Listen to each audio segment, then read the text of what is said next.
La serviette en cuir d'Elvaux d'Alexandre s'échappa de sa main et frappa le sol de marbre avec un bruit sec et violent.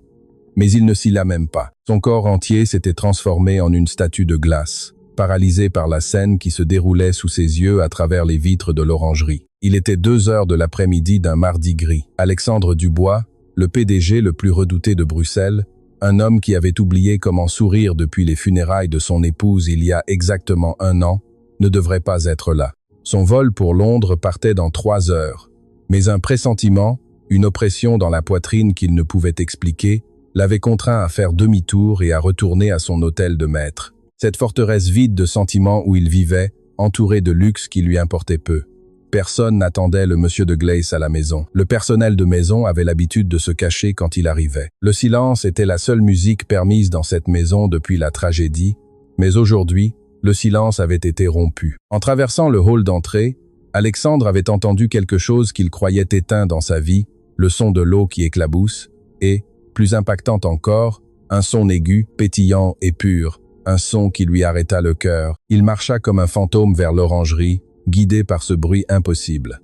Et là, l'image qui faillit le faire s'évanouir. Élise Leclerc, la nouvelle aide ménagère qui n'était là que depuis 3 semaines, était à genoux sur le sol près de la fontaine intérieure en pierre volcanique. Peu lui importait son uniforme bleu impeccable, maintenant éclaboussé de taches sombres d'eau. Elle portait ses ridicules gants de caoutchouc jaune de nettoyage, mais ce que faisaient ses mains n'était pas nettoyé. Ses mains gantées de latex brillant tenaient avec une délicatesse infinie Léo, son fils d'1 an, le petit Léo, l'enfant que les meilleurs pédiatres d'Europe avaient étiqueté comme émotionnellement traumatisé. Le bébé qui avait cessé d'émettre des sons depuis l'accident qui avait emporté sa mère. Il était trempé de la tête aux pieds et il riait. Ce n'était pas un sourire timide, c'était un éclat de rire sonore, vibrant, une explosion de joie incontenable alors qu'il frappait l'eau avec ses petites mains potelées, éclaboussant le visage d'Élise. « C'est ça, mon amour », disait Élise d'une voix chaleureuse, ignorant que l'eau lui ruinait sa coiffure. « Regarde comme les gouttes brillent. Attrape les gouttes, Léo. » La lumière naturelle qui entrait par le toit de verre baignait la scène, créant un halo presque divin autour de l'employé et du bébé. Le contraste était brutal. La femme humble, avec ses gants de nettoyage bon marché, réussissait ce qu'une légion d'infirmières diplômées, de psychologues infantiles et de jouets à 1 000 € n'avait pas réussi en 12 mois d'obscurité. Alexandre sentit que ses jambes le lâchaient. Il s'appuya sur le cadre de la porte, incapable de respirer. Voir son fils rire, c'était comme voir un mort ressuscité. Le rire de Léo rebondissait sur les murs de verre et se plantait directement dans l'âme déchirée d'Alexandre, brisant la cuirasse de froideur qu'il avait construite pour survivre. Pendant une seconde, l'image se brouilla à cause des larmes qui remplissaient ses yeux. Élise prit un peu d'eau avec ses mains gantées et la laissa tomber comme de la pluie sur la tête du bébé. Léo ferma les yeux, extasié, et lâcha un cri de pur bonheur. « Maman !» balbutia le bébé entre des rires, un mot qu'il n'avait jamais prononcé. Le monde d'Alexandre s'arrêta, le temps se figea. Le son de ce mot fut le coup final. Sa serviette tomba au sol. Le bruit du cuir frappant le marbre rompit le sortilège. Élise tourna brusquement la tête, la terreur peinte sur son visage. Ses grands yeux humbles rencontrèrent la figure imposante et sombre d'Alexandre, debout à l'entrée. Le sourire s'effaça instantanément. Elle vit le patron, l'homme qui licenciait des gens pour une tâche, sur une chemise, la regarder fixement alors qu'elle tenait son héritier trempé dans l'eau sale de la fontaine. Élise savait qu'elle avait besoin de ce travail pour vivre. Elle savait qu'elle avait enfreint toutes les règles d'étiquette de l'hôtel de maître. La panique l'envahit. Abonnez-vous dès maintenant à la chaîne pour découvrir pourquoi la réaction de ce millionnaire laissa tout le monde sans voix et changea le destin de cette humble femme pour toujours. La terreur paralysa Élise. Son cœur battait si fort qu'elle pouvait le sentir dans sa gorge. Dans un mouvement maladroit et désespéré, elle tenta de sécher le visage du bébé avec la manche de son uniforme, tout en reculant à genoux, s'éloignant de la fontaine comme si elle avait commis un crime capital. « Monsieur Alexandre », balbutia-t-elle d'une voix brisée par la peur imminente. « Je suis désolée. Je jure que je ne voulais pas le mouiller. Nous étions justes. S'il vous plaît, ne me renvoyez pas. J'ai besoin de ce travail. Ma mère est malade. » Et Élise baissa la tête, attendant les cris, attendant la fureur. Dans cette maison, les règles étaient strictes. Le personnel de nettoyage nettoie, les nounous s'occupent. Elle était la femme de ménage, celle qui lavait les sols, l'invisible. Elle n'avait pas le droit de toucher le jeune maître Léo, et encore moins de le mettre dans la fontaine décorative du hall d'entrée. Elle vit les chaussures en cuir noir d'Alexandre avancer vers elle. Un pas, deux pas, rapides et décidés.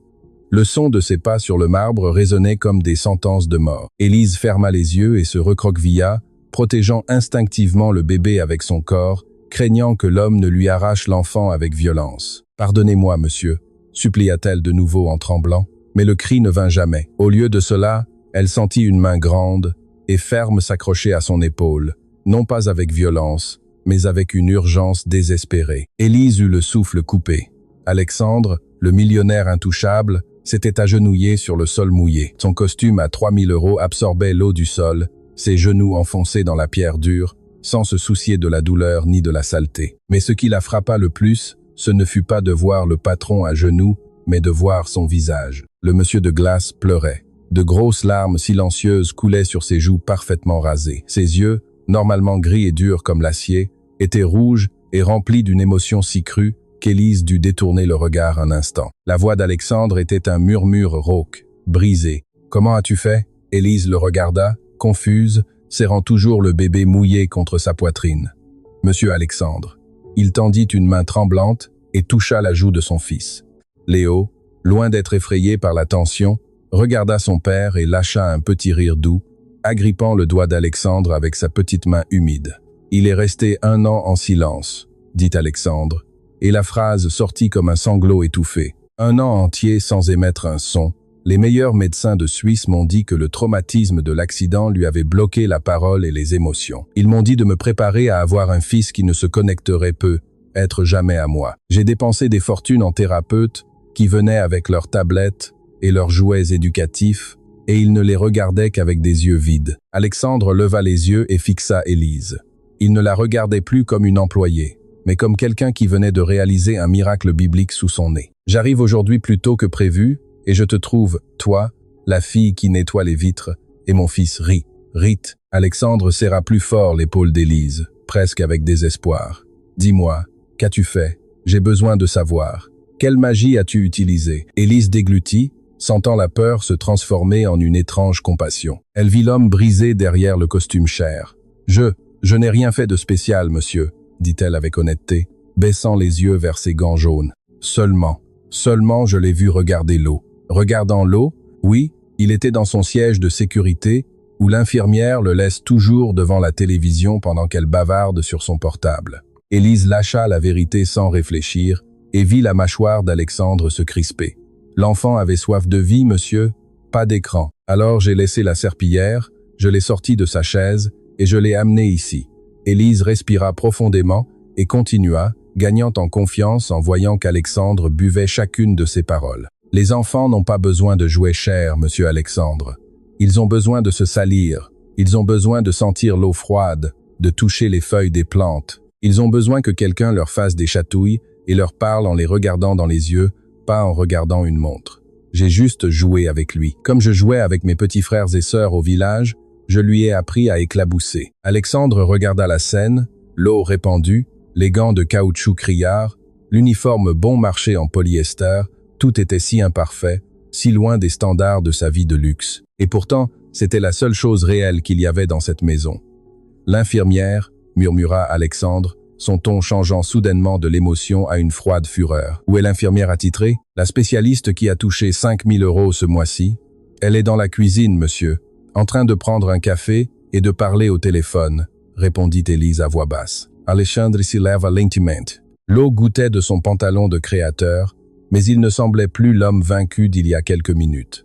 Il y avait un feu nouveau dans ses yeux, une détermination féroce. « Lève-toi, Élise », ordonna-t-il, mais sa voix était douce avec elle. Élise se leva avec précaution, portant Léo sur sa hanche. Le bébé posa sa tête sur l'épaule de la bonne, totalement détendu et heureux. « Écoute-moi bien », dit Alexandre, sortant son portefeuille de la poche intérieure de son veston et jetant une liasse de billets sur la table de verre, sans même les compter, comme si l'argent n'était que des ordures. À partir de ce moment, tes obligations de nettoyage prennent fin. Je ne veux plus te voir récurer un seul plat, ni nettoyer un seul toilette dans cette maison. Jamais. Élise ouvrit les yeux démesurément. Vous me renvoyez? Tout le contraire. Alexandre fit un pas vers elle, envahissant son espace personnel avec une intensité qui fit rougir Élise. « Je vais tripler ton salaire. Je vais te donner une assurance maladie complète pour toi et ta mère malade. Tu auras un chauffeur si tu en as besoin, mais à une condition. » Alexandre montra son fils qui jouait avec un bouton de l'uniforme d'Élise. « Ton seul travail, ta seule mission dans cette vie à partir d'aujourd'hui est de le faire continuer à rire. Personne d'autre ne le touche, seulement toi. Compris ?» Avant qu'Élise ne puisse répondre, avant qu'elle ne puisse comprendre que sa vie venait de changer en une seconde, la porte principale de l'hôtel de maître s'ouvrit brusquement. Le son de talons hauts, pointus et agressifs résonna dans le hall d'entrée, s'approchant rapidement de l'orangerie. Alexandre, une voix féminine, perçante et pleine de fausses préoccupations, rompit l'atmosphère magique. « Que fait ta voiture dehors? Tu étais censé être déjà en vol. » C'était Margot Delacroix, la fiancée d'Alexandre, une femme de la haute société, impeccable, blonde et aussi froide que le marbre du sol. Elle entra dans l'orangerie et s'arrêta net en voyant la scène. Ses yeux scannèrent Alexandre avec le pantalon mouillé et se posèrent ensuite avec un dégoût absolu sur Élise. Elle regarda les gants de caoutchouc jaune touchant les vêtements de marque du bébé. « Qu'est-ce que diable se passe ici ?» demanda Margot, ridant le nez comme si elle sentait quelque chose de pourri. « Pourquoi cette servante a-t-elle Léo ? Enlève-lui ses mains de caoutchouc avant qu'elle ne lui transmette une maladie de pauvre. » L'air dans la pièce devint irrespirable. Alexandre tourna lentement la tête vers sa fiancée et Élise sentit un frisson. La guerre venait de commencer. Le silence qui suivit le cri de Margot fut plus froid que la glace. Élise serra instinctivement Léo contre sa poitrine, couvrant les oreilles du bébé de ses mains gantées pour le protéger du ton perçant et venimeux de la femme. Le petit, sentant la tension dans l'air, cessa de rire et cacha son visage dans le cou de l'employé, cherchant refuge. Alexandre ne bougea pas immédiatement. Il resta à regarder sa fiancée, mais non pas avec l'amour ou la déférence qu'elle attendait.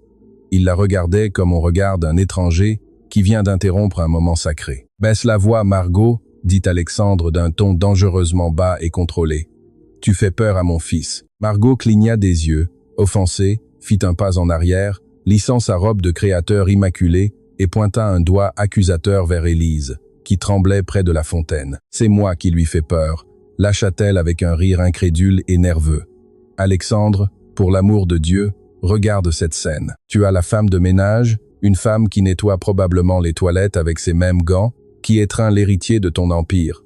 C'est anti-hygiénique, c'est dégradant, cet enfant a un système immunitaire délicat. » Alexandre fit un pas vers Margot, ignorant ses plaintes sur les germes. Sa présence était imposante, chargée d'une autorité qui fit fermer la bouche de Margot d'un coup. « Ce que cet enfant a, Margot, c'est un père qui a été aveugle, » dit-il, se tournant pour regarder Élise, adoucissant son regard instantanément. « Et ce que tu appelles anti-hygiénique, moi je l'appelle le premier moment de bonheur authentique que Léo a eu en 365 jours. » À ce moment précis, la porte de la cuisine s'ouvrit. Entra l'infirmière titulaire, Mademoiselle Berthe, une femme de 50 ans, avec un uniforme blanc amidonné, un diplôme universitaire et une attitude perpétuelle de supériorité. Elle entra avec une tasse de café dans une main et son téléphone portable dans l'autre, riant de quelque chose sur l'écran. En levant les yeux et en voyant le patron trempé et la fiancée furieuse, la tasse de café trembla dans sa main. « Monsieur Alexandre », s'exclama l'infirmière, rangeant maladroitement son portable dans sa poche. « Non, je ne savais pas que vous étiez rentré. Je préparais le goûter de l'enfant. »« Et taisez-vous » l'interrompit Alexandre. Il ne cria pas. Ce n'était pas nécessaire. Le mot coupa l'air comme un couteau. Alexandre marcha vers elle. Chaque pas résonnait dans l'orangerie. « Je vous paie 5 000 € par mois, Berthe. 5 000. Je vous ai donné un appartement dans l'aile ouest. Je vous ai donné un accès illimité à la carte de crédit pour les besoins de l'enfant. » Alexandre s'arrêta à un demi-mètre d'elle. « Et où étiez-vous pendant que mon fils était seul dans le hall d'entrée ? Je n'ai été qu'1 minute à la cuisine. L'enfant était en sécurité dans sa chaise, balbutia la femme, devenant pâle. Il était attaché à une chaise devant une télévision, corrigea Alexandre avec froideur. Alors que cette femme, pointant Élise, à qui je paie le salaire minimum et à qui personne n'a donné d'instruction, a été la seule capable de voir que mon fils avait besoin d'un humain, pas d'une machine. Alexandre montra la porte principale. « Vous êtes renvoyé. Vous avez 10 minutes pour sortir vos affaires de ma maison. Si dans 11 minutes vous êtes toujours là, j'appellerai la sécurité pour qu'on vous sorte de force. »« Mais monsieur, j'ai un contrat, vous ne pouvez pas. » Dehors, le rugissement d'Alexandre fit vibrer les rails d'orangerie. Léo sursauta, mais Élise commença à le bercer doucement, lui chuchotant des choses à l'oreille pour le calmer. Et l'enfant se détendit instantanément.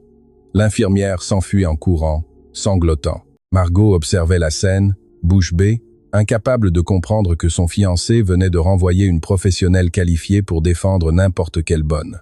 Alexandre se tourna de nouveau vers Élise. La transformation sur son visage fut immédiate. De la fureur du dragon au calme protecteur. « Élise, dit-il, ignorant la présence de Margot, ce que je t'ai dit avant est sérieux. À partir d'aujourd'hui, ton salaire triple. Je ne veux plus que tu touches un balai. Ton travail, c'est Léo.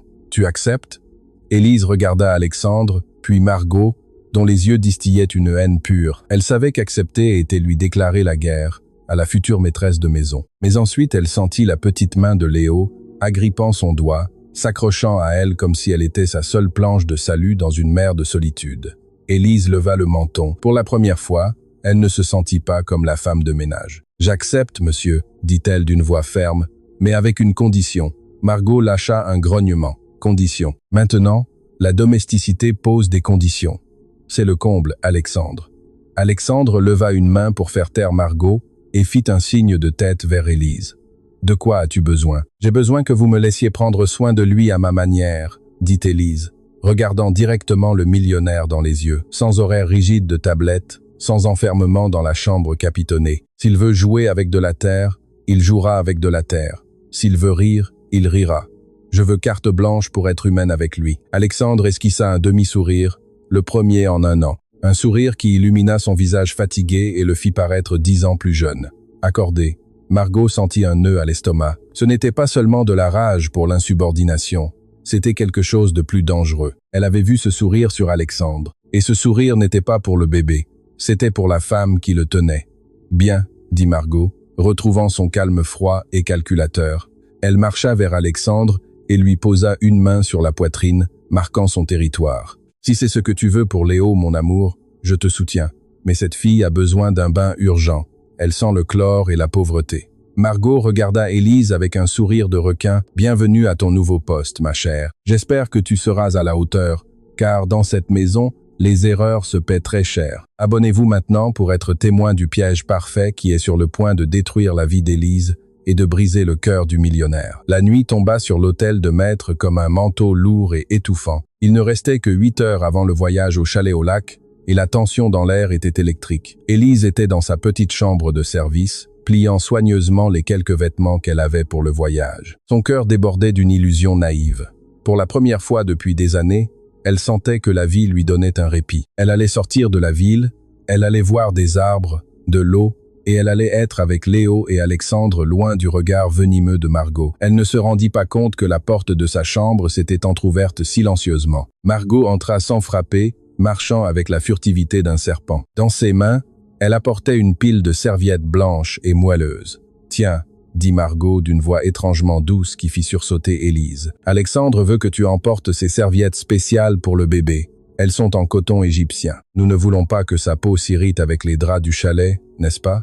Élise se leva immédiatement, surprise par le changement d'attitude. « Merci, Madame Margot. Je les rangerai tout de suite. Ne te dérange pas, je t'aide. » Margot posa les serviettes sur le lit et, d'un mouvement rapide et calculé, poussa accidentellement son sac de designer contre le vieux sac à dos en toile d'Élise qui était ouvert sur la chaise. Pendant qu'Élise se tournait pour ranger les serviettes, la main de Margot glissa comme un éclair à l'intérieur de son propre sac. Elle en sortit un objet lourd et doré et le laissa tomber au fond du sac à dos d'Élise, le recouvrant rapidement d'un pull usé de l'employé. « Prêt » dit Margot en souriant froidement. « Tout est prêt pour votre grande aventure ?» Margot quitta la pièce avant qu'Élise ne puisse dire quoi que ce soit d'autre. Élise sentit un frisson, une mauvaise prémonition qu'elle ne sut identifier, mais elle l'ignora. Elle devait se concentrer sur Léo. Une demi-heure plus tard, le chaos éclata dans le salon principal. Alexandre vérifiait des emails sur son portable, attendant qu'Élise descende avec le bébé pour donner les dernières instructions au chauffeur, quand Margot dévala les escaliers en courant, feignant une crise de panique absolue. « Il n'est pas là, il n'est pas là !» cria Margot, fouillant frénétiquement les coussins du canapé. « Alexandre, tu dois faire quelque chose. » Alexandre leva les yeux, fronçant les sourcils. « De quoi parles-tu, Margot ?»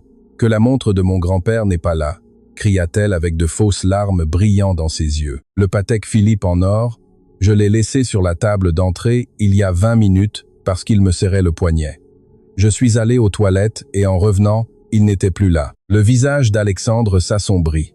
Cette montre ne valait pas seulement plus que la maison de n'importe quelle personne moyenne.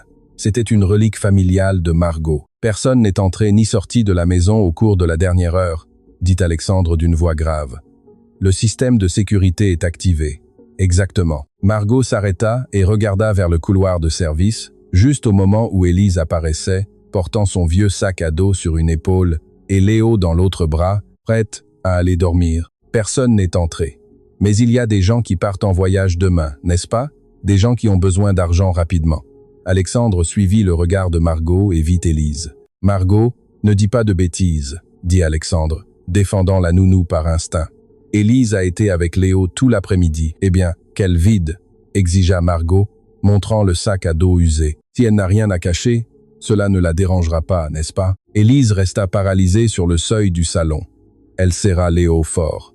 Le bébé, sentant sa peur, commença à geindre. « Monsieur, je n'ai rien pris, » dit Élise d'une voix tremblante, mais regardant Alexandre dans les yeux. « Je vous le jure sur ma vie. »« Alors, montre-nous, » insista Margot, marchant vers elle et lui arrachant le sac à dos de l'épaule avec violence. « Margot, ça suffit !» cria Alexandre, faisant un pas en avant.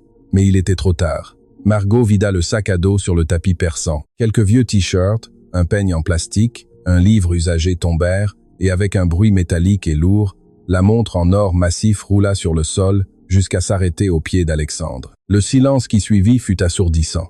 Alexandre regarda la montre, puis il regarda Élise. Ses yeux gris, qui quelques heures plus tôt la regardaient avec admiration et chaleur, se remplirent d'une déception si profonde qu'Élise en souffrit plus que d'un coup physique. C'était le regard d'un homme qui avait commencé à faire confiance et venait d'être trahi. « Non », murmura Élise, secouant la tête, les larmes aux yeux. « Monsieur, je ne sais pas comment c'est arrivé là.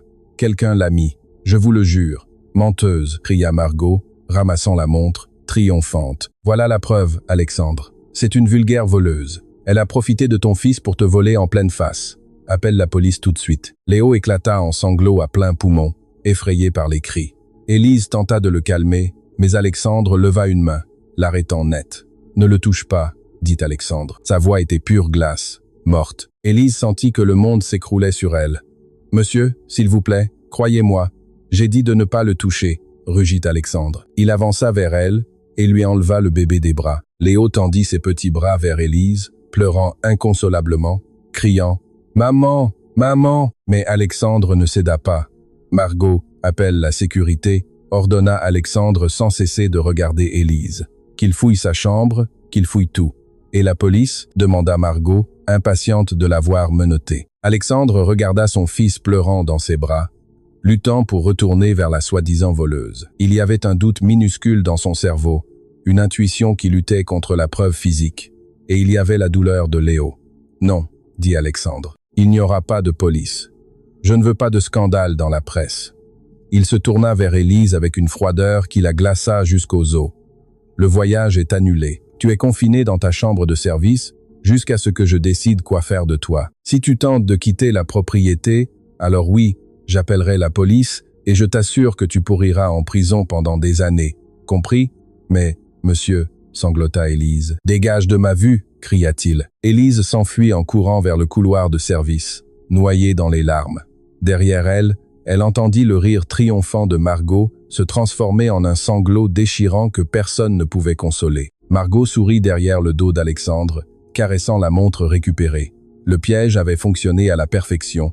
Abonnez-vous maintenant pour découvrir si Alexandre sera capable de voir la vérité ou s'il condamnera la seule femme qui aime son fils. L'hôtel de maître, qui pendant 2 jours avait vibré d'une énergie nouvelle, redevint un mausolée sombre et silencieux. Mais cette fois, le silence était pire, car il était interrompu par intermittence par les sanglots d'un enfant qui ne comprenait pas pourquoi on lui avait arraché sa source de bonheur. 24 heures s'étaient écoulées depuis l'incident de la montre. Élise était enfermée dans sa chambre de service au sous-sol, assise sur le bord de son lit étroit, les yeux gonflés d'avoir tant pleuré.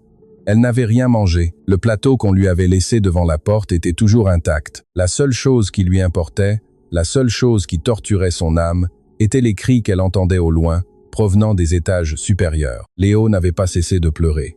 En haut, dans la suite principale, la situation était désespérée. Alexandre faisait les 100 pas, avec le bébé dans les bras. Il avait de profondes cernes sous les yeux et la chemise froissée. « Ça suffit, Léo, s'il te plaît », supplia Alexandre, berçant l'enfant maladroitement. « Papa est là, tout va bien. » Mais rien n'allait bien.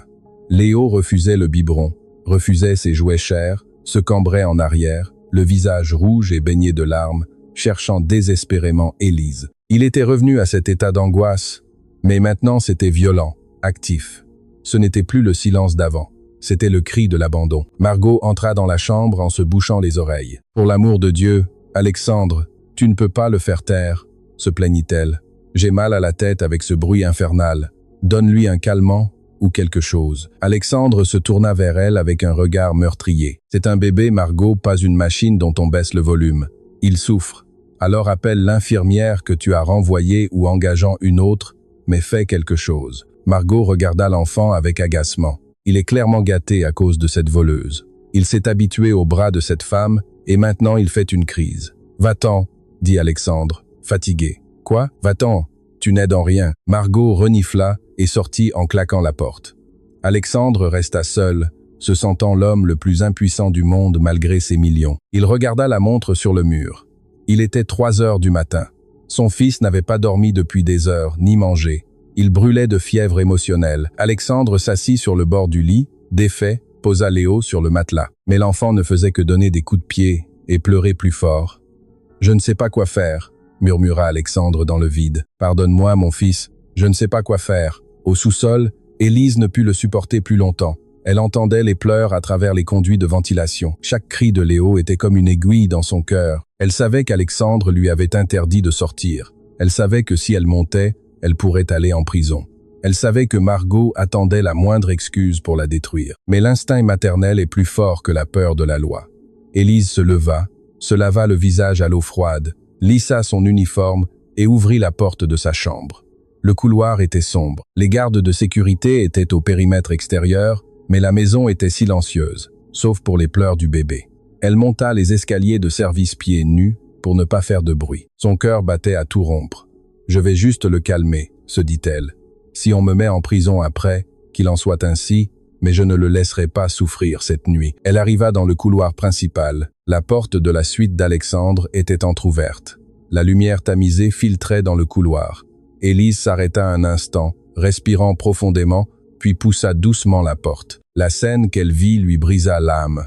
Alexandre était assis sur le sol, la tête entre les mains, totalement dépassé. Léo était allongé sur le tapis à côté de lui, enroué d'avoir tant crié, toussant et pleurant sans réconfort. Alexandre entendit le mouvement et leva brusquement la tête. Ses yeux rouges rencontrèrent ceux d'Élise. « Je t'ai dit de ne pas sortir », commença Alexandre, mais sa voix manquait de force. Il n'y avait pas de colère, seulement un épuisement absolu. Élise ne répondit pas, ne demanda pas la permission, ne s'excusa pas.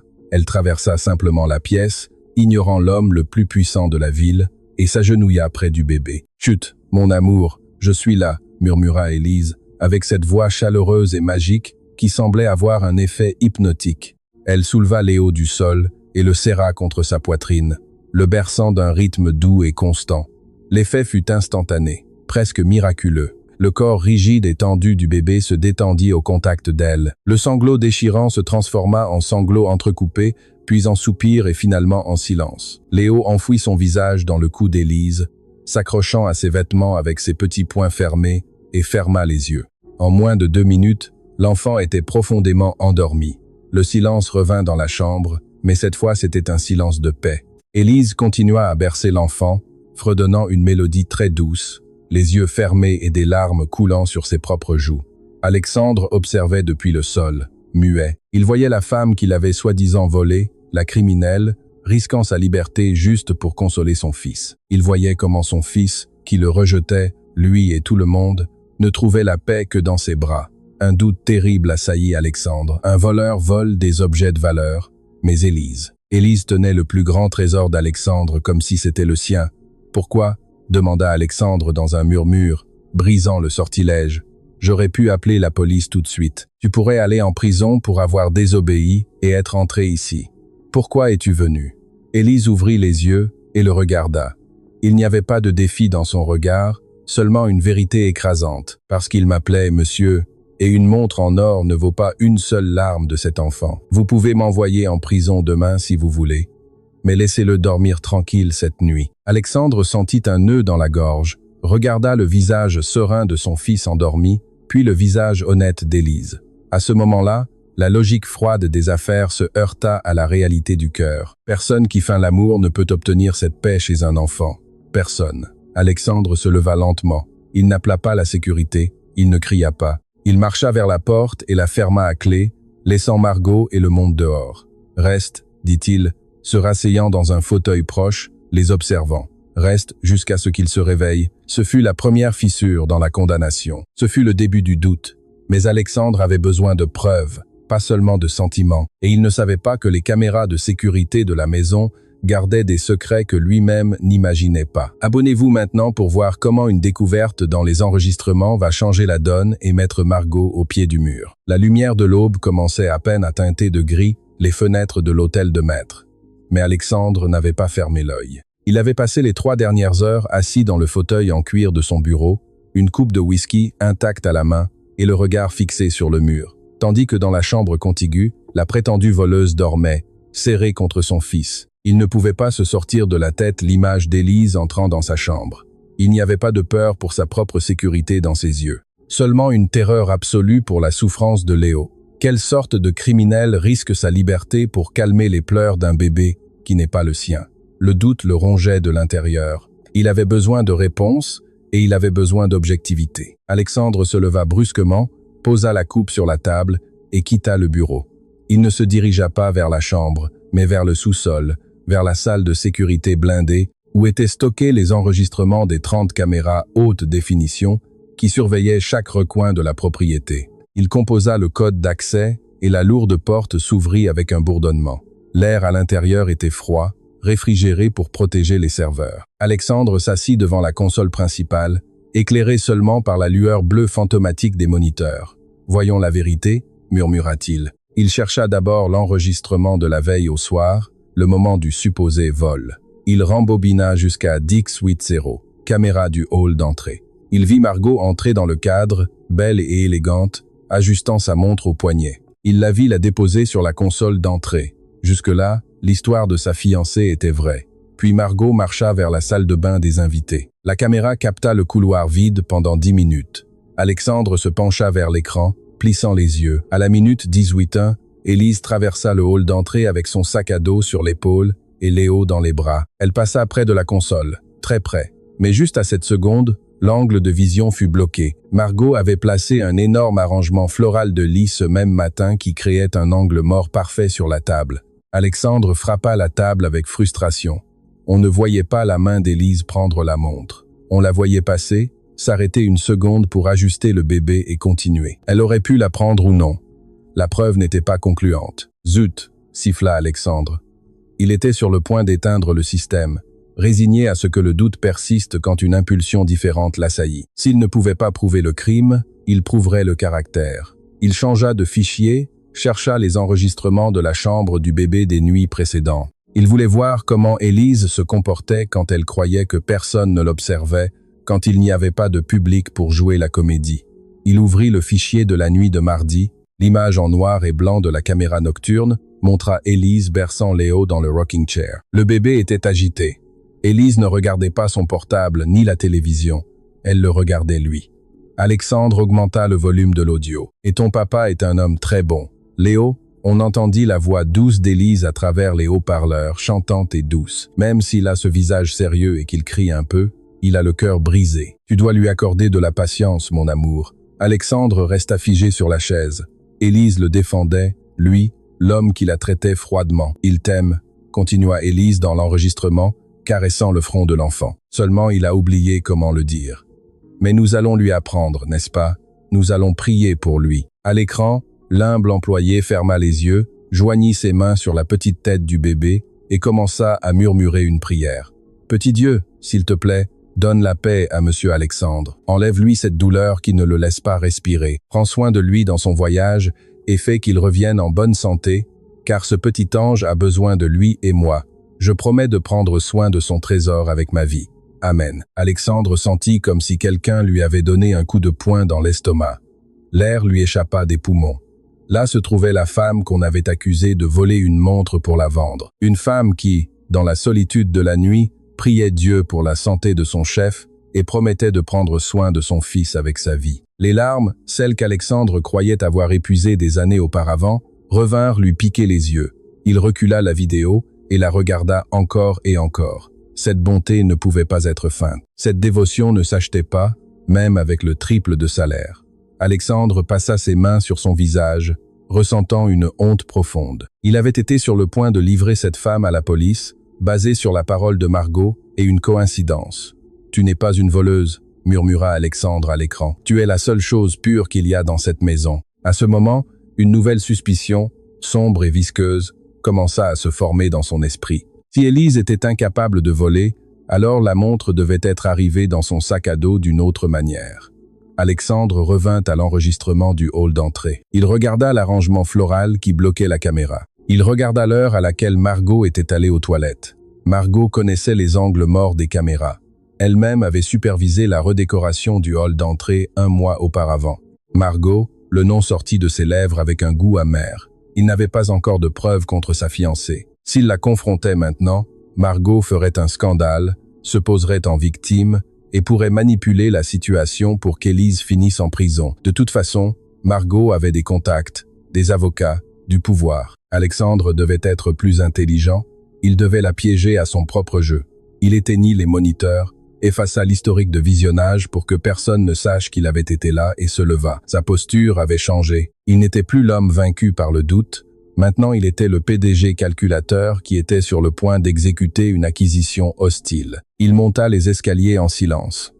En passant devant sa chambre, il vit qu'Élise était déjà éveillée, essayant de sortir furtivement pour ne pas le réveiller. Avec Léo endormi dans ses bras, Alexandre la rencontra dans le couloir. Élise se recroquevilla de peur, serrant le bébé, attendant le renvoi ou la police. Alexandre la regarda fixement. Il ne sourit pas, mais sa voix était douce, dépourvue de toute aspérité. « Emmène l'enfant dans son berceau, Élise, et ensuite va te reposer un peu. Tu as des cernes. » Élise cligna des yeux, confuse. « Monsieur, et la montre? La police? Je m'occupe de tout, dit Alexandre, posant brièvement une main sur son épaule. Ce fut un toucher léger, mais chargé d'une promesse silencieuse. Personne ne te mènera nulle part. Tu es chez toi. Alexandre se retourna et se dirigea vers la salle de bain pour prendre une douche. Il devait aller au bureau, ou du moins faire semblant d'y aller, pour donner à Margot un faux sentiment de sécurité. Le prédateur devait croire que la proie était distraite, mais il ne savait pas que Margot, depuis l'entrebâillement de la porte de sa propre chambre d'amis, avait tout vu. Elle avait vu la douceur dans le traitement. Elle avait vu qu'il n'y avait pas de police, et la peur de Margot se transforma en une détermination homicide. Si le vol n'avait pas fonctionné pour faire sortir la servante de la maison, il faudrait qu'une tragédie se produise.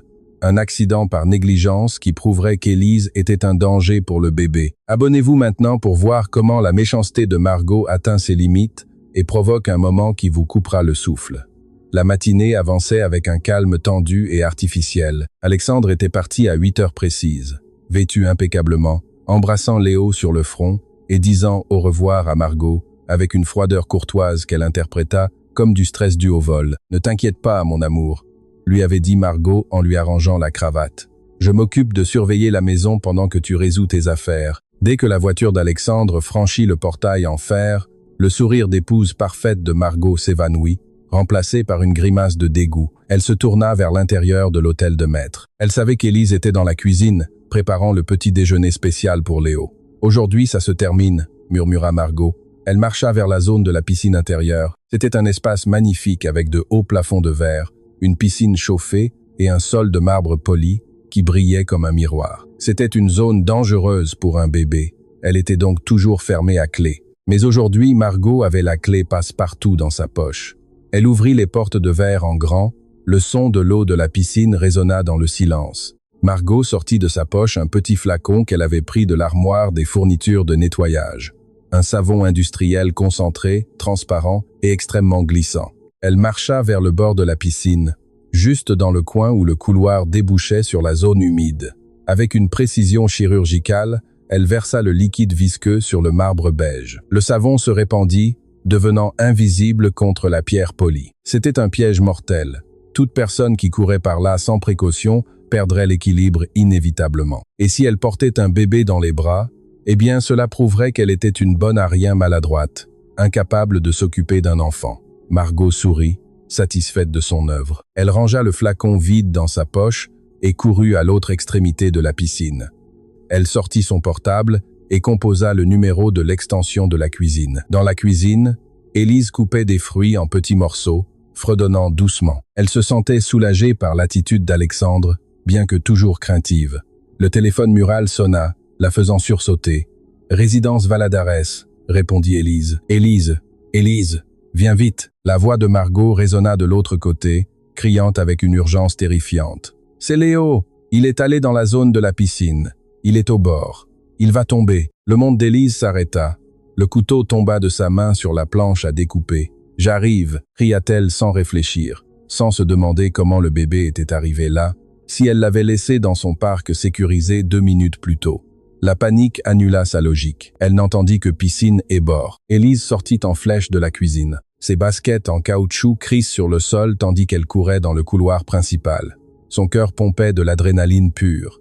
Elle visualisait le bébé tombant dans l'eau, se noyant. « Léo !» cria-t-elle en courant. Elle arriva à l'entrée de l'enceinte de la piscine. Elle vit les portes ouvertes. Elle vit Margot de l'autre côté, debout, regardant l'eau les mains sur la bouche, feignant l'horreur, et elle vit Léo. Le bébé était sur le sol, près du bord, rampant, confus, mais en danger réel. Margot l'avait sorti du parc et l'avait mis là quelques secondes auparavant. Élise ne vit pas la brillance sur le sol. Ses yeux étaient fixés sur l'enfant. « Ne bouge pas, mon amour !» cria Élise et accéléra le pas pour l'intercepter avant qu'il ne tombe à l'eau. Elle fit 3 grandes enjambées. À la 3e, son pied droit atterrit sur la tache de savon industriel. Ce fut comme marcher sur de la glace. Élise perdit l'équilibre violemment. Ses jambes volèrent en l'air et son corps bascula en arrière dans une chute incontrôlable. Mais dans cette fraction de seconde, tandis que la gravité la réclamait, Élise ne mit pas les mains pour freiner sa chute. Elle n'essaya pas de protéger sa tête ni son dos. Voyant que son inertie la ferait glisser et possiblement heurter le bébé et le pousser à l'eau, Élise fit un tournant antinaturel dans les airs. Elle tordit son torse avec une force désespérée, lançant son corps sur le côté, loin de l'enfant, pour agir comme une barrière entre Léo et le bord de pierre coupante. « Attention !» cria-t-elle. Crac! Le son fut sec et dégoûtant. La tête d'Élise heurta le bord de marbre d'une marche décorative avec une force brutale. Son corps tomba lourdement au sol, inerte, mais sa main, dans un dernier effort conscient, avait réussi à pousser doucement Léo en arrière, l'éloignant du danger de l'eau. Le bébé, effrayé par le bruit et le mouvement brusque, resta assis sur le sol sec, regardant sa nounou. « Maman » balbutia Léo. Élise ne répondit pas. Un filet de sang rouge et brillant commença à couler de sa tempe, tachant le marbre immaculé et se mélangeant au savon invisible. Ses yeux étaient fermés, sa poitrine bougeait à peine. De l'autre côté de la piscine, Margot baissa les mains de sa bouche. L'expression d'horreur feinte disparut lentement, remplacée par un regard froid de calcul. Elle ne s'attendait pas à autant de sang, elle ne s'attendait pas à ce que ce soit si violent, mais le résultat était celui qu'elle voulait. « Stupide !» murmura Margot. « Je t'avais dit que tu étais maladroite. » Elle s'approcha en marchant avec précaution, contournant la zone savonneuse. Elle prit Léo dans ses bras, qui commença à pleurer et à tendre les bras vers le corps immobile d'Élise. « Allez, allez, cette femme est folle, elle a failli te tuer », dit-elle au bébé, préparant son mensonge pour quand l'ambulance arriverait. Elle a couru avec le bébé dans les bras et est tombée par maladresse. « Oui, ce sera l'histoire. » Margot sortit son téléphone pour appeler le 112. Mais avant qu'elle ne puisse composer, elle entendit un son qui lui glaça le sang. Ce n'était pas des sirènes. C'était le son d'un moteur puissant. La voiture d'Alexandre rentrait à toute vitesse, dérapant à l'entrée. Il avait oublié son passeport. Margot pâlit, regarda Élise inconsciente, le sang se répandant, le savon sur le sol qu'elle n'avait pas encore nettoyé, et elle entendit les pas d'Alexandre courant vers la maison, alertée par les cris précédents que, ironiquement, les gardes de sécurité avaient signalés par radio en le voyant arriver. La porte de la piscine s'ouvrit brusquement. Alexandre entra, haletant. Ses yeux parcoururent la scène en une seconde. Il vit Margot debout avec l'enfant. Il vit Élise sur le sol, ressemblant à une poupée cassée dans une flaque de sang cramoisi. « Élise !» Le cri d'Alexandre fut si déchirant qu'il résonna dans le toit de verre. Il courut vers elle, ignorant Margot, ignorant tout. Il se jeta au sol sans se soucier de tacher son costume à 3000 € de sang et prit le visage pâle d'Élise entre ses mains. « Élise, Élise, respire, s'il te plaît, respire. » Il leva les yeux vers Margot, les yeux injectés de sang et de larmes. « Qu'est-ce qui s'est passé ?» rugit Alexandre d'une voix qui promettait la mort. « Qu'est-ce qui s'est passé ici ?» Margot recula, serrant Léo plus fort, ressentant pour la première fois une peur réelle. Le plan avait échappé à son contrôle. Abonnez-vous maintenant pour découvrir si Élise survit et comment un détail sur la scène du crime révélera la terrible vérité à Alexandre. Les lumières rouges et bleues de l'ambulance tournaient frénétiquement, rebondissant contre les murs blancs de la clinique privée Sainte-Marie. Les portes arrière s'ouvrirent brusquement et une équipe de paramédicaux descendit la civière à toute vitesse. Traumatisme crânio-encéphalique sévère. Hémorragie interne possible, criait l'un des paramédicaux, tandis qu'il courait vers la salle d'urgence. Signes vitaux faibles, Alexandre courait à côté de la civière, serrant la main inerte et froide d'Élise. Son costume bleu marine était taché de sang sec sur les genoux et la poitrine, mais il s'en fichait. Il s'en fichait que les infirmières le regardent bizarrement, ni que les gens dans la salle d'attente murmurent en reconnaissant le magnat des affaires dans cet état si lamentable. « Ne t'en va pas, Élise », lui chuchotait-il à l'oreille tandis qu'il courait dans le couloir. « Résiste, s'il te plaît. Léo a besoin de toi. J'ai besoin de toi. » Les portes battantes du bloc opératoire s'ouvrirent. « Monsieur, vous ne pouvez pas passer d'ici », dit une infirmière corpulente, lui barrant fermement le passage. « C'est ma responsabilité », balbutia Alexandre, sentant que l'air lui manquait. « Nous ferons tout notre possible. Attendez dehors. » Les portes se refermèrent, le laissant seul dans le couloir aseptisé et froid. Alexandre resta à regarder la lumière rouge d'opérant qui s'alluma au-dessus de la porte. Il s'effondra sur une chaise en plastique, tremblant. Quelques minutes plus tard, le son de talons rapides rompit le silence. Margot apparut dans le couloir, portant Léo, qui sanglotait doucement, épuisé. Elle venait impeccable, sans une seule tache, avec cette expression de préoccupation répétée qu'elle utilisait pour les caméras. « Alexandre » s'exclama-t-elle, s'asseyant à ses côtés et posant une main sur son bras. « Quel cauchemar! Comment va-t-elle? Elle est déjà morte ?» Alexandre leva lentement la tête. Ses yeux étaient deux puits sombres. « Elle est en chirurgie », dit-il d'une voix rauque. « Et non, elle n'est pas morte, elle est forte. » Margot soupira, arrangeant ses cheveux. « Oh, mon amour, c'est une tragédie. Bien sûr, mais nous devons être réalistes. Je te l'avais dit, cette fille n'était pas qualifiée. » Margot baissa la voix jusqu'à un murmure conspirateur. « Je l'ai vue courir comme une folle. Elle avait son portable à la main et le bébé dans l'autre. Elle a trébuché sur ses propres pieds. C'est une irresponsable. Heureusement que Léo est tombé loin de l'eau. » Alexandre regarda son fils. Léo avait les yeux rouges et gonflés. En voyant son père, il tendit les bras. Alexandre le prit et le serra contre sa poitrine tachée de sang. L'odeur métallique du sang d'Élise était sur ses vêtements, et paradoxalement, cela sembla calmer l'enfant. « Elle l'a sauvé », murmura Alexandre. Se souvenant de la position du corps d'Élise sur le sol, elle avait tourné pour recevoir le coup. « Cela ne fait pas d'une personne maladroite avec son portable, mais de quelqu'un qui se sacrifie. C'était de la chance, Alexandre », insista Margot, agacée par le manque de soutien. « Pure chance. Mais bon, quand tout cela sera passé, nous donnerons une bonne indemnisation à sa famille et nous chercherons une vraie professionnelle, quelqu'un qui ne mettra pas notre fils en danger en courant sur un sol mouillé. » 2 heures éternelles s'écoulèrent. Le café de la machine avait un goût de rouille. Alexandre ne bougea pas. Margot faisait les 100 pas impatiemment, vérifiant son téléphone, clairement ennuyée par la performance. Finalement, les portes du bloc opératoire s'ouvrirent. Le docteur Lambert, le neurochirurgien en chef, un vieil ami de la famille d'Alexandre, sortit, retirant son masque d'un geste fatigué. Alexandre se leva d'un bond, réveillant Léo. « Comment va-t-elle » Le médecin soupira et regarda ses notes. « Elle est stable, Alexandre. Le coup a été brutal. Il a causé une grave commotion cérébrale et elle a eu besoin de 20 points de suture, mais il n'y a pas de dommages cérébraux permanents. Elle a eu de la chance, beaucoup de chance. Elle se réveillera dans quelques heures. » Alexandre lâcha l'air qu'il avait retenu pendant 2 heures. Il ferma les yeux, remerciant un Dieu auquel il avait cessé de croire il y a longtemps. « Mais, dit le médecin, et son ton devint grave, clinique, il y a autre chose que je dois te dire, quelque chose que nous avons découvert en l'examinant pour voir s'il y avait d'autres fractures. » Alexandre fronça les sourcils. « Quoi ?»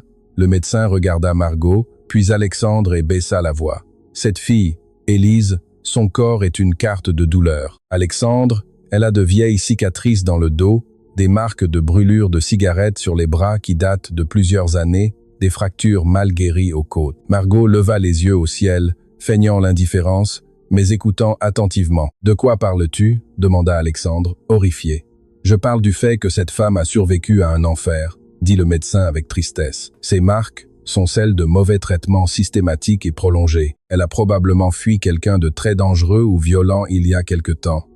Je ne sais pas qui elle est ni d'où elle vient, mais je t'assure une chose. Quelqu'un qui a tant souffert et qui a encore la capacité de protéger un enfant avec son propre corps. C'est quelqu'un avec une force spirituelle que j'ai rarement vue. Ce n'est pas une simple employée maladroite, Alexandre, c'est une survivante. » Alexandre resta muet. L'image d'Élise, toujours souriante, toujours douce, se superposa à la brutalité de ce que le médecin décrivait. Elle portait une douleur immense et pourtant elle avait donné de la joie à son fils.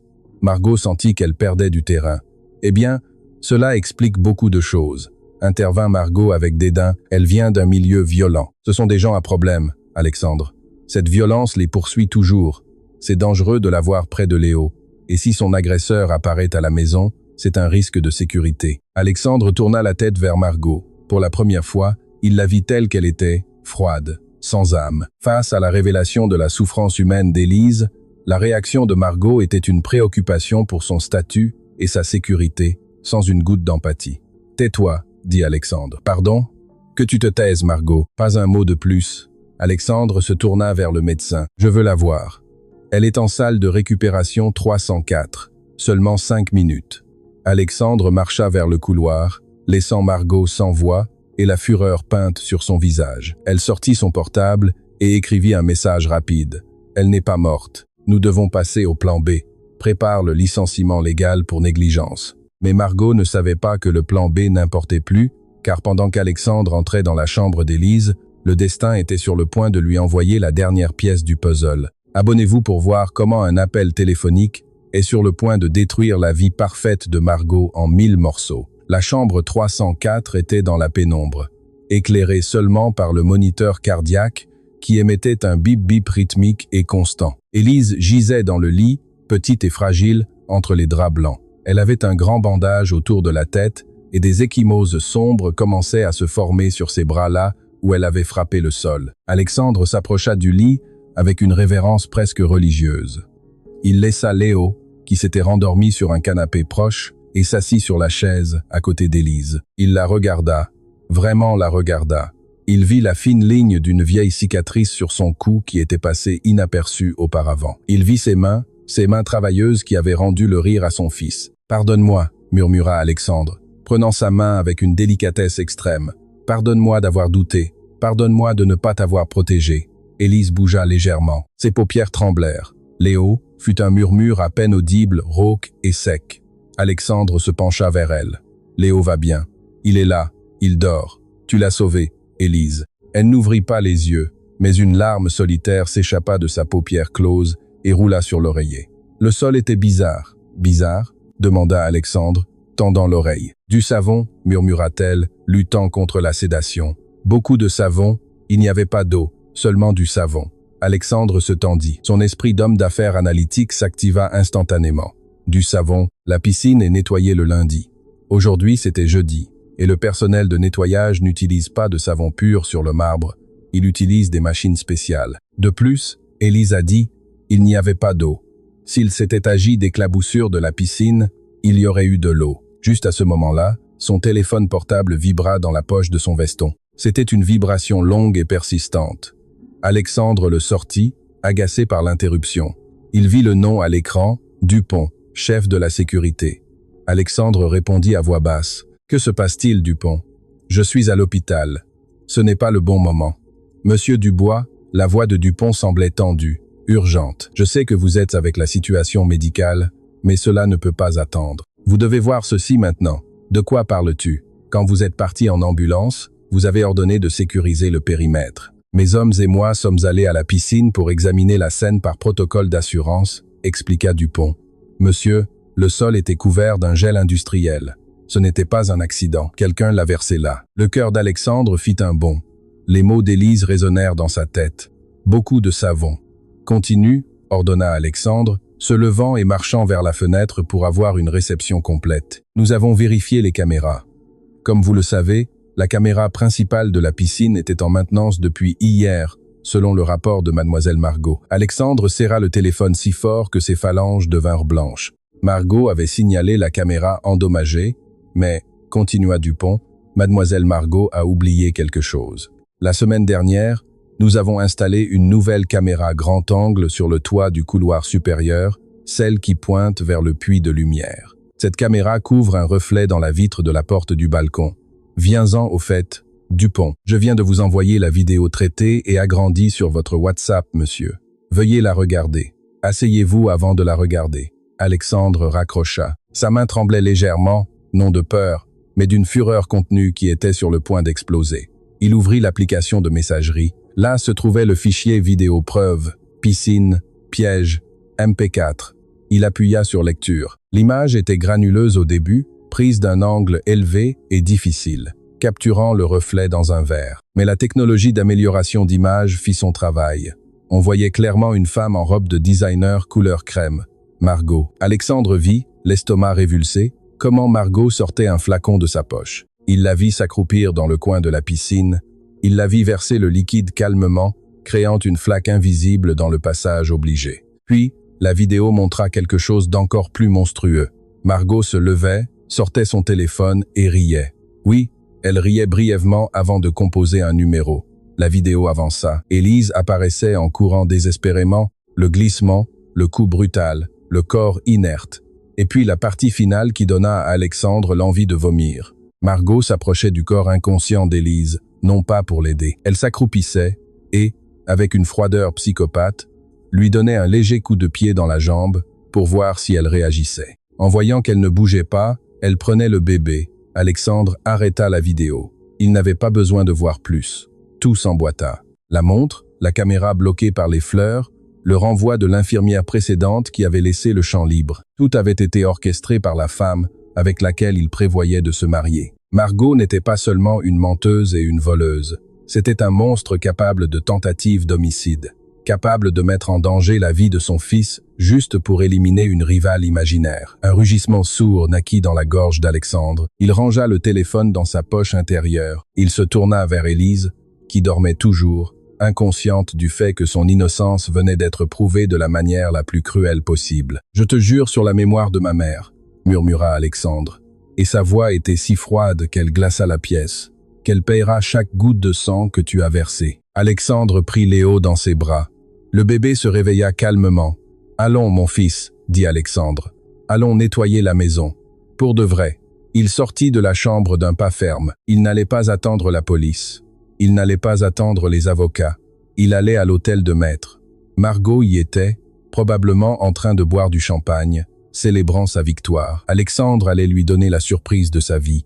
Abonnez-vous maintenant pour assister au moment le plus satisfaisant de l'histoire, la confrontation finale où le millionnaire démasque la méchante devant tout le monde. Le soleil de midi baignait le salon principal de l'hôtel de maître Dubois, mais l'ambiance à l'intérieur était glaciale. Margot, vêtue d'une robe de chambre en soie couleur perle, était assise sur le canapé en velours, tenant une coupe de mimosa. Ses pieds reposaient sur la table basse et un sourire de satisfaction courbait ses lèvres rouges. Dans son esprit, elle redécorait déjà la chambre du bébé pour la transformer en dressing. Une fois qu'Élise serait licenciée pour négligence criminelle et que l'enfant serait envoyé dans un pensionnat en Suisse, quand il grandirait un peu, tout l'empire serait seulement pour elle et Alexandre. Santé aux accidents opportunes, trinqua-t-elle dans les airs en prenant une gorgée. Le bruit lourd de la porte principale s'ouvrant la fit sursauter, bien qu'elle retrouvât son calme instantanément. Elle entendit des pas fermes, militaires, résonnant sur le marbre du hall d'entrée. Ce n'était pas le pas d'un homme fatigué par une tragédie hospitalière. C'était le pas d'un juge qui vient prononcer une sentence. Alexandre entra dans le salon. Il portait Léo dans ses bras, endormi contre son épaule. Son visage était un masque de pierre. Derrière lui entrèrent 2 gardes de sécurité en uniforme avec le chef Dupont à leur tête.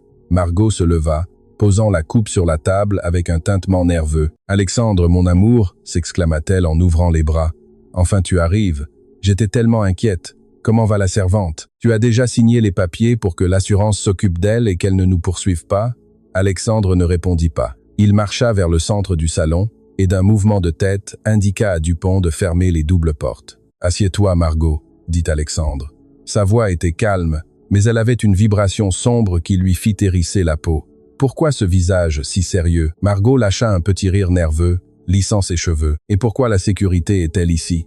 Tu me fais peur. J'ai dit que tu t'assoies, » répéta Alexandre. Et cette fois, l'ordre fut un coup de fouet.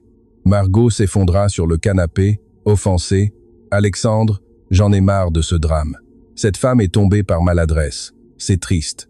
Oui, mais tu ne peux pas me traiter ainsi, moi qui suis ta fiancée, à cause d'une employée de maison de 3e catégorie. » Alexandre remit le bébé endormi à l'une des nounous de confiance qui attendait dans le coin, lui indiquant de le monter. Une fois l'enfant en sécurité et hors de portée auditive, Alexandre se tourna vers l'énorme écran de télévision de 4,25 pouces qui dominait le mur du salon. « Dupont, connecte-le », ordonna-t-il. « Oui, monsieur », l'écran s'alluma.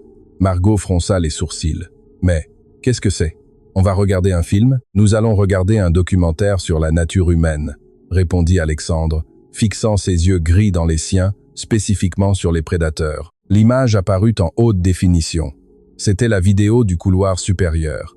L'angle était inhabituel, mais la clarté était indéniable. Le sourire de Margot se figea, son visage pâlit jusqu'à devenir de la couleur de la cendre. Elle se vit à l'écran avec sa robe crème de designer, sortant le flacon de savon. Elle se vit verser le liquide mortel. Elle se vit rire. La salle resta dans un silence sépulcral, seulement rompu par le son de la vidéo, le crack du cou d'Élise et les pleurs du bébé. Quand la vidéo se termina, montrant le coup de pied que Margot avait donné au corps inconscient d'Élise, Alexandre fit un geste et l'écran s'éteignit. Il se tourna vers elle, Margot tremblait violemment, les mains serrées contre sa bouche. « Alexandre », balbutia-t-elle, les larmes coulant de ses yeux, des larmes de terreur pure. « Ceci est faux, c'est de l'intelligence artificielle. Aujourd'hui, on peut falsifier n'importe quoi. Quelqu'un veut me tendre un piège. C'était elle, c'est sûr. Elle et le chef de la sécurité sont de connivence. » Alexandre marcha vers elle lentement.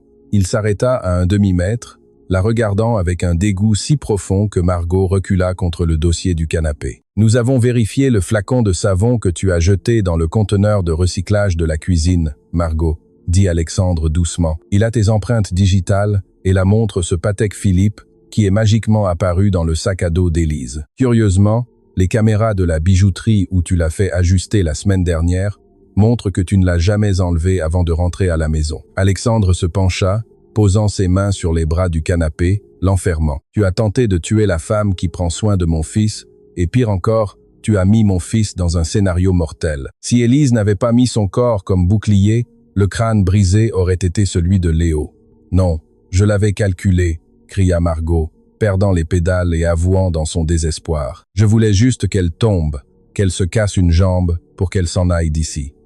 Cette morte de faim était en train de t'envoyer des signaux. Je l'ai fait pour nous, Alexandre, pour notre avenir. » « Notre avenir ?» Alexandre se redressa, riant sans humour. « Tu n'as pas d'avenir, pas dans cette maison, pas dans cette ville. » Alexandre claqua des doigts. Dupont et l'autre garde avancèrent. « Sortez-la » ordonna Alexandre. « Maintenant. »« Tu ne peux pas me faire ça » cria Margot tandis que les gardes la prenaient par les bras. « Je suis ta fiancée.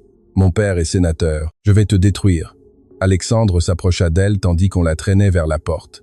Il la regarda dans les yeux une dernière fois. « Remercie le fait que je ne te livre pas à la police aujourd'hui même pour tentative d'homicide, » murmura-t-il. « Et la seule raison pour laquelle je ne le fais pas est que je ne veux pas que mon fils grandisse en voyant son nom de famille dans les tabloïds de scandales criminels. Mais écoute-moi bien, Margot. Si je te revois, si tu t'approches à moins de 5 kilomètres de mon fils, de moi ou d'Élise, la vidéo va directement au parquet et je t'assure qu'avec mes avocats, tu ne sortiras pas de prison avant d'être une vieille femme. Alexandre, je t'aime, pardonne-moi. » Margot gigotait, perdant une chaussure à talons dans le processus, sa dignité brisée. Tu n'aimes personne. Dehors. Les gardes ouvrirent la porte principale et jetèrent littéralement Margot sur le perron d'entrée. Son sac de designer fut jeté après elle, tombant dans le gravier. La porte en chêne massif se referma avec un bruit définitif. Scellant son destin, Alexandre resta debout dans le hall d'entrée, respirant haletant. Le silence revint dans la maison, mais cette fois ce n'était pas un silence vide, c'était un silence propre, comme si on avait sorti les ordures qui pourrissaient les fondations. Il regarda la chaussure oubliée de Margot sur le sol. « Brûlez tout ce qu'elle a laissé », ordonna-t-il à une employée qui regardait effrayée depuis la cuisine. « Ses vêtements, ses photos, tout. Je veux que cette maison soit purifiée avant la tombée de la nuit. »« Oui, monsieur », demanda l'employé. « Quelqu'un va venir ?» Alexandre regarda vers l'hôpital au loin à travers la fenêtre. « Oui », dit-il, et pour la première fois de la journée, ses yeux brillèrent avec quelque chose ressemblant à de l'espoir. La vraie maîtresse de cette maison arrive. Préparez la chambre d'amis du rez-de-chaussée, la meilleure que nous ayons, et remplissez la maison de fleurs, mais pas des lits, des marguerites. Elle aime les marguerites. 2 jours plus tard, clinique Sainte-Marie. La sortie médicale était arrivée. Élise était assise sur le bord du lit, finissant de boutonner une blouse simple qu'une infirmière lui avait prêtée, car son uniforme était déchiré et taché de sang. Elle se sentait étourdie en bougeant rapidement, et le bandage sur sa tête lui pesait. Mais la douleur physique n'était rien comparée à l'angoisse qu'elle avait dans la poitrine.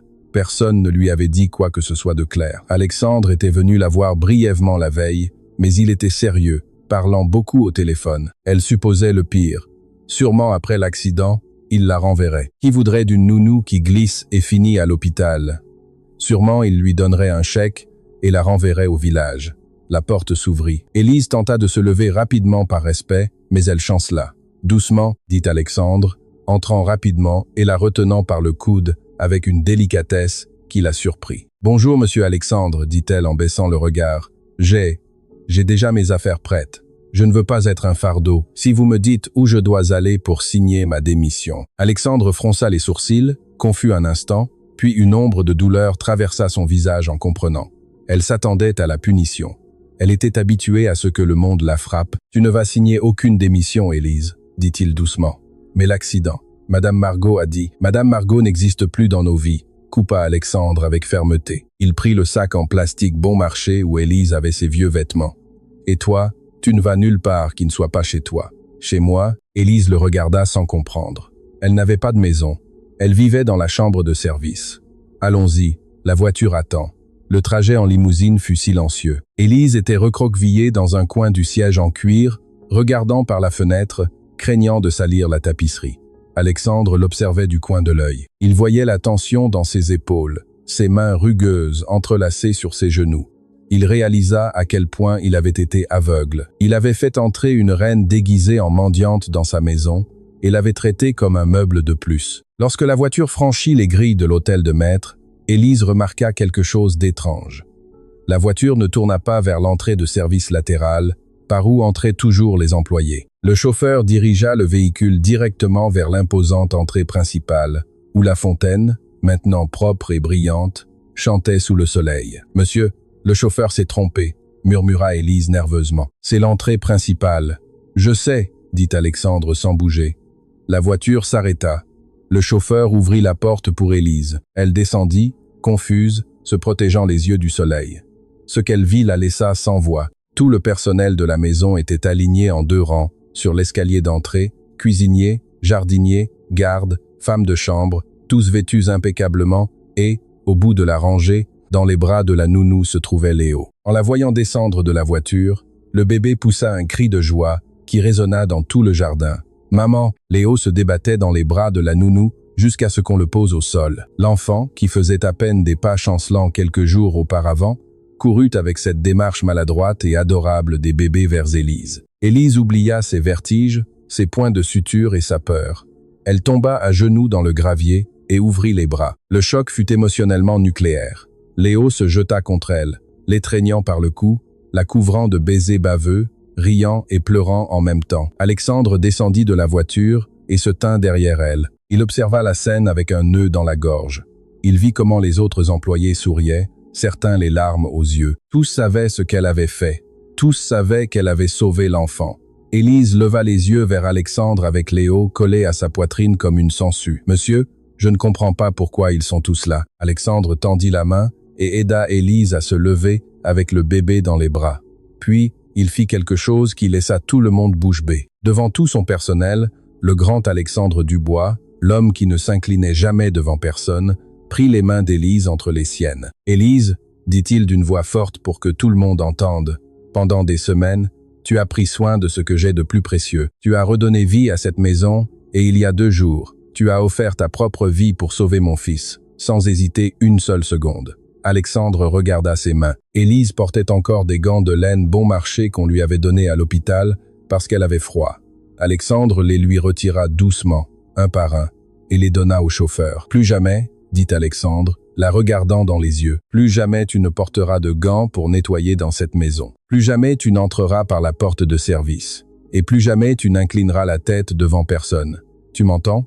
Devant personne. Mais je suis la nounou, murmura-t-elle en tremblant. Non, nia Alexandre, s'approchant d'un pas, brisant la barrière professionnelle pour toujours. Une nounou prend soin pour de l'argent, une mère prend soin par amour et toi, tu es la seule mère que mon fils reconnaît. Alexandre se tourna vers le personnel.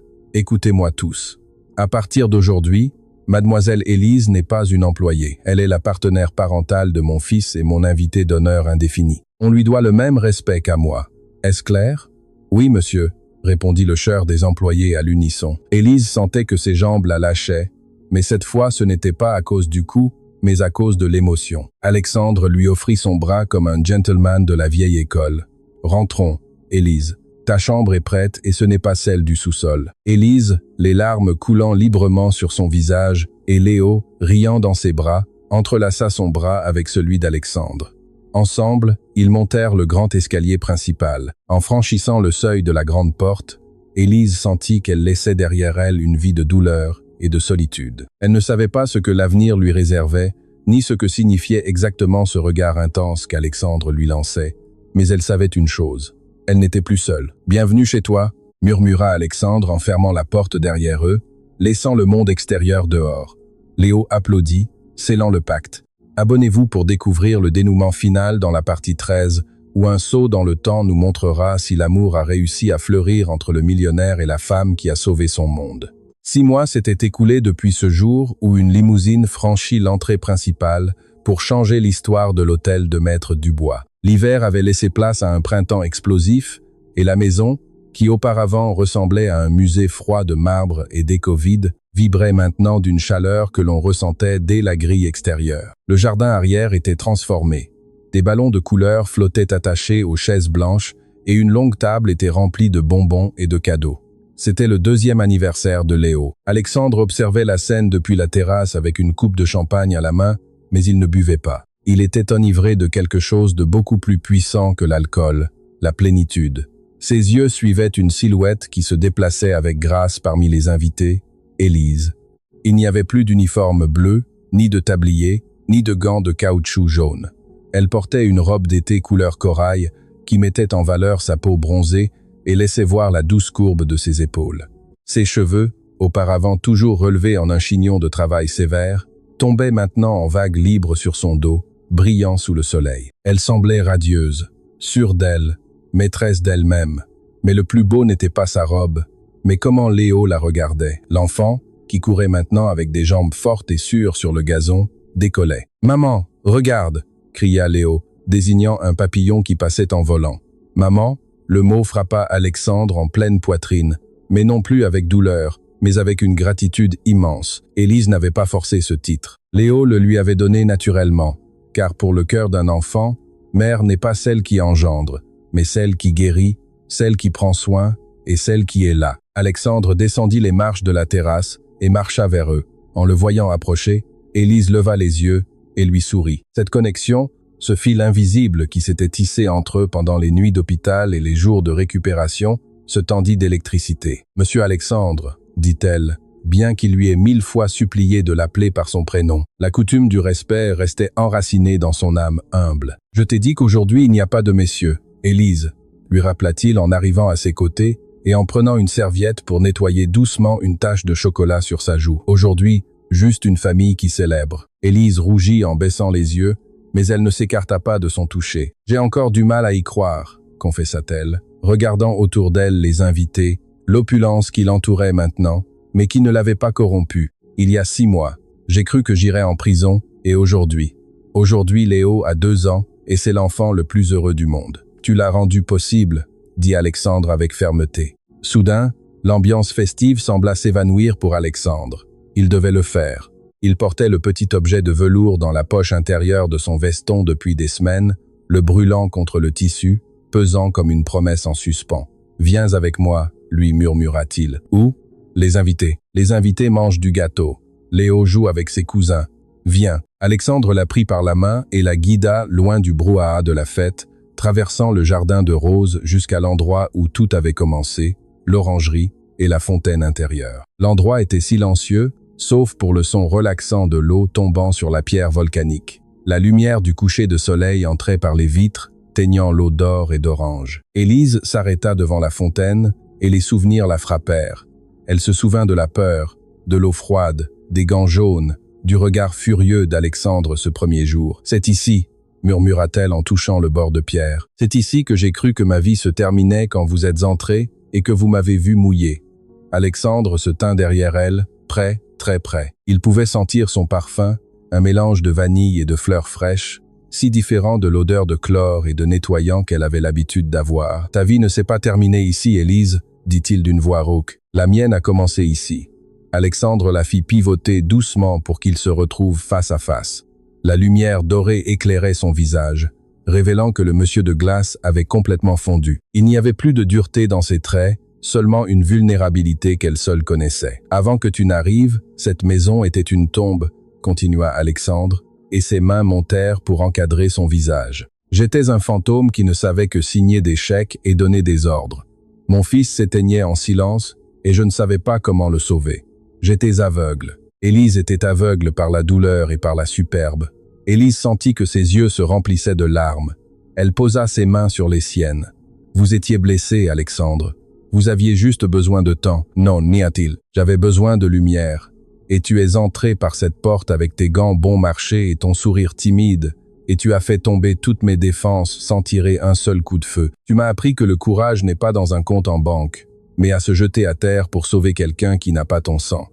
Tu m'as appris que la loyauté ne s'achète pas. » Alexandre fit une pause, respirant profondément, comme s'il était sur le point de sauter dans le vide, sans parachute. « Margot est en prison, » dit-il soudain. « L'avocat a appelé ce matin. Elle a été condamnée à 10 ans pour tentative d'homicide et fraude. » Élise frissonna en entendant le nom. « Elle ne peut plus nous faire de mal, » assura Alexandre en caressant son pouce sur sa joue. « Ce chapitre est clos et brûlé. Mais il y a un autre chapitre que je veux ouvrir, un qui n'a rien à voir avec le passé. » Alexandre recula d'un pas et mit la main dans sa poche. Le cœur d'Élise s'arrêta. Le temps se figea comme ce premier jour, mais cette fois il n'y avait pas de peur. Il y avait une espérance si grande qu'elle faisait mal. Alexandre sortit une petite boîte en velours bleu foncé. Il s'agenouilla non pas sur un genou comme dans les films, mais sur les 2 genoux, comme il s'était agenouillé ce jour-là dans l'eau pour pleurer à ses côtés. Il s'agenouilla comme un homme qui se rend à la seule force qui l'ait vaincu, l'amour pur. Il ouvrit la boîte. Ce n'était pas un diamant géant et ostentatoire, comme celui que portait Margot. C'était une bague délicate en or blanc, avec une pierre précieuse centrale, une aigue marine d'un bleu profond et cristallin, entourée de petits diamants qui ressemblaient à des gouttes d'eau. « Le bleu de l'eau », murmura Alexandre. « L'eau où tu as trouvé mon fils, l'eau où j'ai failli te perdre. L'eau qui nous a tous purifiés. » Élise porta les mains à sa bouche, étouffant un sanglot. « Élise, » dit Alexandre, et sa voix trembla pour la première fois. « Je ne cherche pas une nounou, je ne cherche pas une femme de ménage, et Dieu sait que je ne cherche pas une épouse trophée à exhiber dans les galas. Je cherche une partenaire. Je cherche la femme qui aime mon fils plus que sa propre vie. Je cherche la femme qui m'a fait croire en Dieu de nouveau quand je l'ai vu prier pour moi sur une caméra de sécurité. » Alexandre leva la bague vers elle. « Je t'offre tout ce que je suis et tout ce que j'ai, mais surtout je t'offre mon cœur qui est tien depuis le moment où je t'ai vu défendre Léo contre le monde. Élise, veux-tu m'épouser? Veux-tu être la mère officielle de Léo et la maîtresse absolue de ma vie ?» Élise ne pouvait pas parler. Les mots se coinçaient dans sa gorge. Elle regarda la bague, regarda l'homme puissant agenouillé à ses pieds avec une humilité absolue, puis regarda vers la porte de l'orangerie. Là se trouvait Léo. Le petit était entré silencieusement, le visage taché de gâteau, les observant avec curiosité. En voyant son papa par terre, Léo courut vers eux. « Papa, Bobo ?» demanda l'enfant, inquiet, pensant qu'Alexandre s'était blessé. L'innocence de la question brisa la tension, et Élise lâcha un éclat de rire entre les larmes. Elle s'agenouilla aussi par terre, se mettant à la hauteur d'Alexandre et de Léo. « Non, mon amour, » dit Élise, serrant l'enfant et regardant Alexandre dans les yeux. « Papa n'a pas de bobo. Papa est en train de réparer le cœur de maman. » Élise tendit sa main gauche vers Alexandre. Ses doigts, qui tant de fois avaient lavé des sols et du linge étranger, tremblaient maintenant, attendant une promesse d'éternité. « Oui, » dit-elle d'une voix claire et ferme. « Oui, Alexandre, oui, je le veux. » Alexandre glissa la bague à son doigt. Elle allait parfaitement. Au moment où le métal froid toucha sa peau, Alexandre ferma les yeux et posa son front contre le sien. « Merci, » murmura-t-il. Léo, sentant que quelque chose d'important et d'heureux se passait, se glissa entre les deux, les poussant pour entrer dans l'étreinte. « Oh !» cria l'enfant. Alexandre et Élise rirent et enveloppèrent le petit dans une étreinte à trois. Là, sur le sol de l'orangerie, près de la fontaine, témoins de leur première rencontre et de leur quasi-tragédie. Le destin d'une nouvelle famille était scellé. La caméra s'éloigne lentement vers le haut, montrant les trois s'étreignant, éclairés par la lumière dorée du coucher de soleil. Tandis que l'eau de la fontaine continue de couler, nettoyant le passé, chantant une chanson de vie nouvelle. L'image s'estompe au noir. Fin.